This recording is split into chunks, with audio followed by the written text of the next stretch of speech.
एरवी शांत, संयमी आणि मवाळ दिसणारे उद्धव ठाकरे आता अँग्री यंगमॅनच्या भूमिकेत दिसले। वर्धापन दिनाच्या मेळाव्यात त्यांनी तुफान डायलॉगबाजी करत त्यांच्या विरोधकांना ओपन चॅलेंज दिलं, तर समोरूनही सुद्धा त्यांना तितक्याच तिखट भाषेत उत्तर मिळालं। त्यामुळे महाराष्ट्राच्या पॉलिटिकल ॲक्शन पटामध्ये कालपासून तुफान फायटिंग पाहायला मिळते। उद्धव ठाकरेंचं विरोधकांना आव्हान आणि त्यांना सांगतो कम ऑन किल मी। तसं आम्ही या गद्दारांच्या समोर उभा आहे आणि सांगतोय त्यांना आम्ही कम ऑन किल मी। असेल हिंमत तर या अंगावर। विरोधकांचा ठाकरेंवर पलटवार।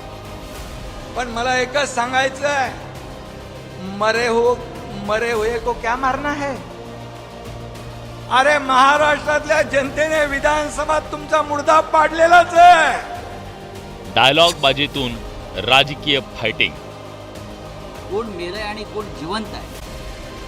अमिताभ बच्चनचा तो पिक्चर होता ना, अँब्युलन्स घेऊन यायचा, तसा अंगावर माझ्या येणार असेल तर अँब्युलन्स घेऊन यायची, कारण येताना सरळ याल, जाताना आडवे होऊन जाल।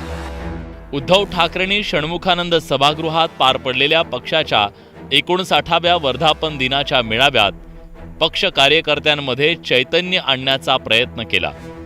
यासोबत राज्यातील विरोधकांना उद्धव ठाकरेंनी थेट आव्हान दिलंय। अगोदर पक्षात पडलेली उभी फूट, त्यानंतर अनेक शिलेदारांनी सोडलेली साथ अशा संकटांनी उद्धव ठाकरेंना घेरलंय। संकटाच्या चक्रव्यूहात अडकलेल्या उद्धव ठाकरेंनी प्रहार सिनेमातील नाना पाटेकरांचा एक डायलॉग मारत विरोधकांना थेट इशारा दिला। त्यावर सत्ताधाऱ्यांनी जोरदार पलटवार केलाय। त्याच्यामध्ये नाना पाटेकर त्या गुंडांसमोर उभा राहतो आणि त्यांना सांगतो कम ऑन किल मी। तसं आम्ही या गद्दारांच्या समोर उभा आहे आणि सांगतोय त्यांना आम्ही कम ऑन किल मी। असेल हिंमत तर या अंगावर। भाषणात म्हणाले, मेळाव्यामध्ये come on kill me, come on kill me. English picture बघून आले असतं वाटतं।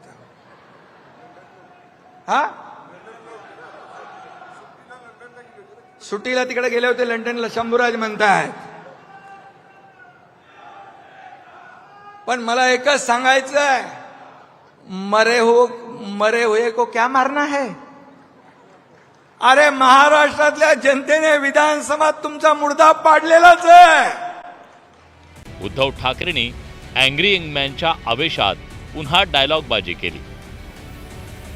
उद्धव ठाकरे यांच्या या डायलॉगला सत्ताधाऱ्यांनीही उत्तर दिलंय। असेल हिंमत तर या अंगावर। फक्त अंगावर येणार असाल तर एक गोष्ट नक्की करा,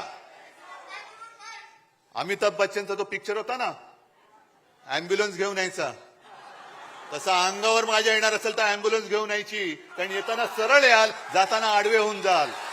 म्हणाले मारायला आला तर अँब्युलन्स घेऊन या।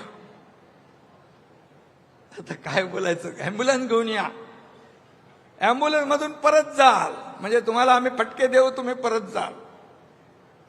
पण नुसताच करून शोर मनगटात येत नाही जोर, हे लक्षात ठेवा। वाघाचं कातडं पांघरून लांडगा वाघ होत नाही।